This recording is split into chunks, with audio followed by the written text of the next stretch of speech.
नमस्कार, know everything या YouTube चॅनलमध्ये मी तुमचे मनापासून सहर्ष स्वागत करते। मित्रांनो, आज मी तुम्हाला जर तुम्हाला वारंवार खोकल्याची उबळ येत असेल, तुमचा जर खोकला जुनाट असेल, घशामध्ये कफ वारंवार येत असेल, काहीतरी घशामध्ये गुंतल्यासारखं वाटत असेल, घशाला इन्फेक्शन झालं असेल, त्याचबरोबर छातीतील जुनाट कफ पूर्णपणे नाहीसा करण्यासाठी आज मी तुम्हाला या ठिकाणी अत्यंत साधा सोपा आणि 100% इफेक्टिव्ह असा उपाय सांगणार आहे। तर त्यासाठी आपल्याला लागणार आहे 1 ग्लास कोमट पाणी।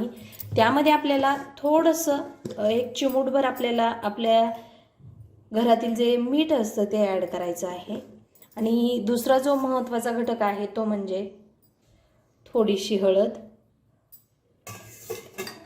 मीठ आणि हळद हे दोन्ही पदार्थ टाकल्यानंतर हे जे पाणी आहे ते थोडंसं मिक्स करून घ्यायचं आहे।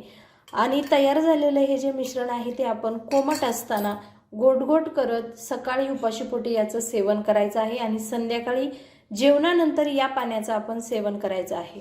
असं तुम्ही फक्त 3 दिवस सेवन करा। या हळदीच्या पाण्यामुळे तुमच्या घशाचे पूर्णपणे इन्फेक्शन बरे होणार आहे। सर्दी खोकला याची जी समस्या आहे ती देखील तुमची संपुष्टात येणार आहे। मित्रांनो, अगदी साधा सोपा हा उपाय तुम्ही नक्की ट्राय करा। जर तुम्हाला हा छोटासा व्हिडिओ आवडला तर नक्की लाईक करा, शेअर करा आणि चॅनलला सबस्क्राइब जरूर करा। पुन्हा भेटू अशाच एका आयुर्वेदिक उपायासह, तोपर्यंत धन्यवाद।